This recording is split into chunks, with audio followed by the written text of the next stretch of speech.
Hello and welcome. You're listening to Following On here on talkSPORT. It's myself, Jon Norman. It's Steve Harmison, and we are going to be looking back at day one in Multan, the first test of three between Pakistan and England. Thanks for joining us here on Following On. So, Harmy, you are in sunnier climes, Lanzarote, I believe, but not quite as hot and humid as Multan today. 328 for four at stumps. Hundreds. A big one for Masood, 151, 102 for Shafique.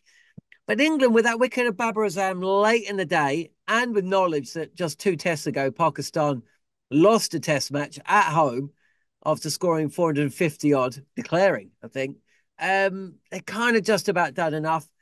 But yeah, what's your reading on what was a pretty tough watch? So I can only imagine what it was like being a fast bowler out there. Yeah, I must admit, John, just before we came on, I went and had a look at the test match I played in Multan, which was the first one. And it was fast bowler dominated up until I think the last day. I think Danish Canary got 4 wickets, but most of all our wickets, we should have won that game back in 2005. But most of the wickets during that test match were seamer dominant. I looked at the pitch this morning, seeing a bit of green grass on it. Thought, oh, there might be something in it early. There wasn't. Not a massive amount. I thought it was a great toss to win. Fair play, Shan Masood. I tell you what, hats off to him. He could easily have churned out a nice, easy, quiet 100 under so much pressure. 5 losses in these last 5 games as captain under a huge amount of pressure. And he came out and he took the bowling. He took the game to England. I think England stuck out their task. I thought they bowled with a plan. And I thought the execute with probably the exception of Bashir, I think England executed the plan that they were trying to bowl. Cast ball quickly, bowl with a short ball. The short ball was high. It was aggressive. No pace in the pitch, but still, you've got to get the ball in the right sort of area. And height was the key for the short ball. And I thought Atkinson and Bashir, and casted really well on that front. I thought Bashir was a little bit inconsistent either line or length. He didn't quite nail either one. Jack was Jack. Like he'd never been away. Look at that first session, when you think at lunchtime, what could have been over there. And this is the reason why we talk so much about having the best wicketkeeper in Ben Folkes, because you get few and far chances, and we get a little bit of rub of the green, and all of a sudden, Pakistan, a team who are lacking confidence, are 100 for three at lunchtime with that one given out on field LBW overturned from Bryden Cast and the Pope run out. You're going, you could run up and you could have took the bails off yourself, couldn't you? With a little bit more calmness. So if they go England's way, we're talking about a completely different day. That's what it's like to play in the subcontinent. That's what it's like to play in that heat. I thought England had a decent day today. I thought Ollie Pope captain and changed up very, very well. And it was a huge wicket at the end for Wokes. Yes, we could talk about Wokes, but in terms of the day itself, the big story really was rumbling along, wasn't it? Brendan McCullum spoke to Sky Sports Cricket yesterday. I know this is a topic that you've covered with Neil Manthorp on Following On. Ben Gardner at Wisden at about, I can't remember when it was, midway point of the middle session, and Pakistan are 250 on for one. And he writes, or tweets, it sounds or feels like it's going to be an England bowling coach day today, but he's not here. Hmm. Where do you sit? I mean, we don't have to go to town on it, but where do you sit on this story? Look, I think it could have been, it could easily have been alleviated, quite simply. There's nothing wrong. I don't blame Jimmy Anderson one bit. He's got a chance to play. He's given 20 odd years service to the England cricket team. If he wants to go and play in the Dunhill, let him go and play in the Dunhill. I didn't think Brendan McCullum covered himself in too much glory yesterday with his interviews. I think the one he did with Sky wasn't very good. Apparently, the one we did with the BBC was even worse. So it's simple. Jimmy's having this one off. He's going to New Zealand. He's a bowling consultant. He's not a bowling coach. He's not the England bowling coach. We've not had a fast bowling coach since the time of Brendan McCullum being out there. I have never seen, I don't know about you, John. You've covered more England cricket days than me from a test match point of view. It's been Marcus Trescothick, Paul Collingwood, Jeetan Patel. No real bowling coach that's been involved. So we've had a consultant in throughout the summer. It's been Jimmy Anderson. He's having this one off. They could easily have took, if they wanted somebody out there, they could have took Darren Gough, talking about reverse swing. They've got Neil Killeen, who is the England bowling coach, without going away on tour and making sure like fitness and making sure players are ready to come into the England team whenever's ready. I just think this whole thing's been handled badly. I'm not sticking up for Jimmy. I'm not sticking because he's a pal of mine. I don't think Jimmy's in this equation. I think this is a management. I was going to swear there. It is a management mistake, and it's one that I think I'm not sure it'll come back to haunt them because this lot they're not interested in what other people think. There's an arrogance about them. There's a confidence about them. There's a bit of we reinvented cricket about them. We'll see what happens come the end of the Ashes. What everybody will believe of this management group because of when it comes to winning against the big three.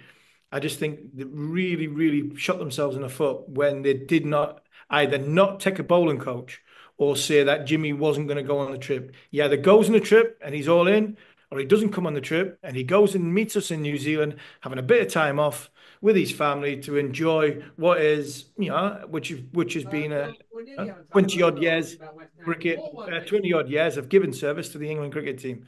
I just think it could have been handled a whole lot better.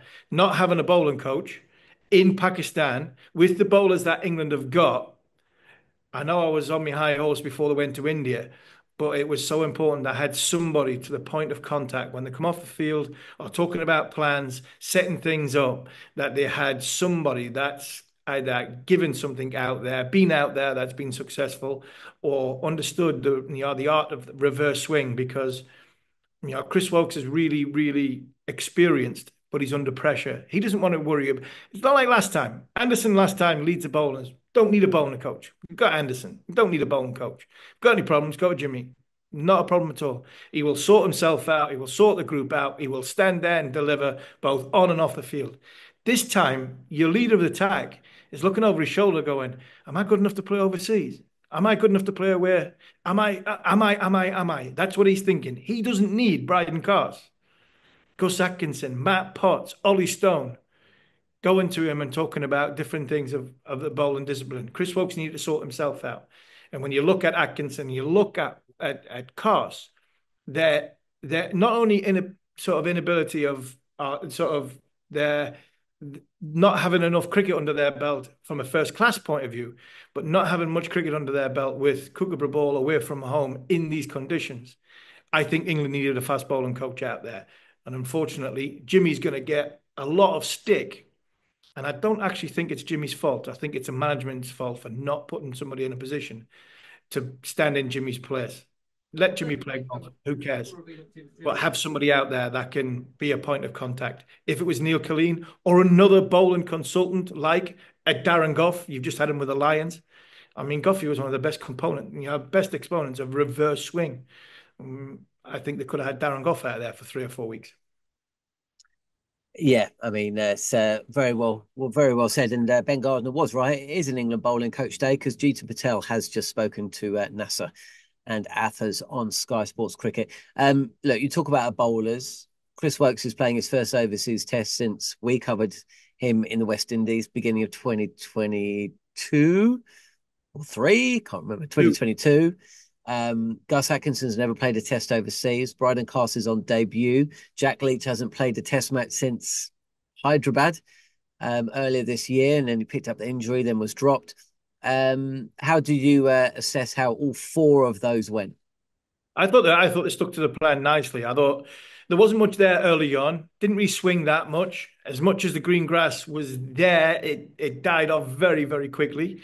Like I said before, small margins, that little LBW pitching online, that run out, all of a sudden you give a little bit of confidence. As a bowler in that part of the world, you have to just sit in. Once you've getting that batter's getting over sort of 25, 30 balls, you are effectively sitting in by bowling that short ball technique, by trying to make sure that you set a plan, you have it to one side. It's just exactly the same as bowling to a 7-2 field and putting the ball a foot outside off stump, what used to happen. That's exactly the same as bowling short with five men on the leg side, and you're bowling the ball to the right-handed batter's right ear. It's got to be, sorry, left ear, and it's got to be as high as his left ear. I thought England bowled to their plans very, very well. I thought Woke started okay. I thought Atkinson started really, really well, but tired. I thought Cars did what Cars needed to do, which was, but usually he was more effective with the short ball, and that was his job. Um, it's a hard one for Jack Leach because he is in theory England's frontline spin bowler, but Bashir's been prioritised over him because of I think the long term view of where this cricket team wants to go. So it's hard for Jack. You had to have, as Ollie, you had to bring Bashir on first. You had to give him first chance. I thought that was a mistake. I think in this series, Jack Leach is your frontline spin bowler because he's on the field. And I think his experience he shows, the lengths he bowls, the containing, I mean, the control he gives you. I think then you get Bashir into the game. And I think that's something that Ollie might do differently further down the line. I think, but when it comes to their plans, I thought they stuck at them very, very well. I think they were helped in that just after sort of tea. I think that period where it's a difficult one for Pakistan, where you've got Shan Masood on 150, you've got Abdul Shafique on 100. They're both struggling with cramp. Do you come off in a team who have no confidence whatsoever and lost the last five games and open the door for England? Or do you carry on like what you should do as a warrior and you try and get through that sort of period where your body's struggling?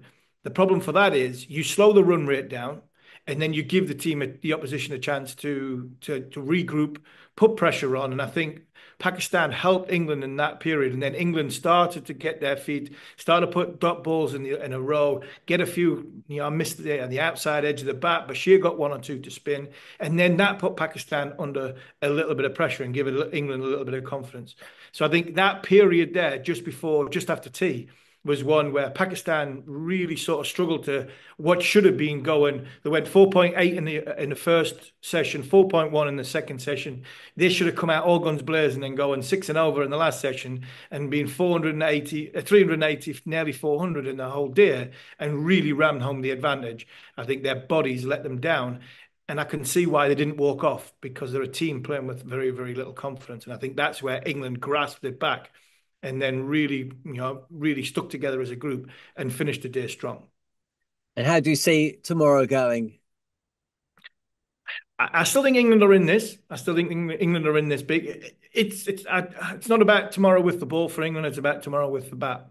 I think if England, obviously, England are going to have to bat last on this pitch. England are going to have to make sure that in the first test match of this series or any series away from home in the subcontinent, you have to bat big in the first innings. And that's the most important thing for England. England might come out tomorrow. Pakistan might come out swinging. You could bowl them out for 450, 500. That's what Pakistan will be looking for. And that wouldn't surprise me if they go down and get that. It'll be interesting to see how England bodies pull up. But it's the most important thing for England is to bat big first innings in this test match. Because if they don't, then all of a sudden the skeletons, the scars, and that comes with it in a bang, bang, bang, three test match, back-to-back series is where, dressing rooms get their confidence from. And the confidence levels at Pakistan at this moment in time, me and Manners listen to Jason Gillespie. They're not very high at this moment in time. So if England come out tomorrow after getting Babar tonight and go bang, bang, first thing tomorrow morning, they could be all out for 425. England then have to ram home the advantage. No good England getting bowled out for 250. The confidence levels of Pakistan's dressing room, they're not bothered then. They're just getting beaten five test matches. Two, they've just lost to Bangladesh. They've got England where they want them at home, in their own back garden, heat, humidity of Multan, and they'll be all over England. So it's important that England come out tomorrow and make sure they bat well whenever they get a chance to bat. Because for me, the most important innings that England's got this winter is this one in the first innings in Multan. Because if they make a mess of that, come out all swinging, all guns blazing because they're tired, then all of a sudden, I mean, they've got six back-to-back test matches really till Christmas. I think the pressure will be on, especially with the words and the noises and the media starting to turn a little bit on Brendan McCullum's group. Army, get to the pool. Thanks for joining us here. We'll be back following play on day two in Multan. And you've been watching or listening to Following On. On AM, on DAB, via the talkSPORT app and on your smart speaker. talkSPORT.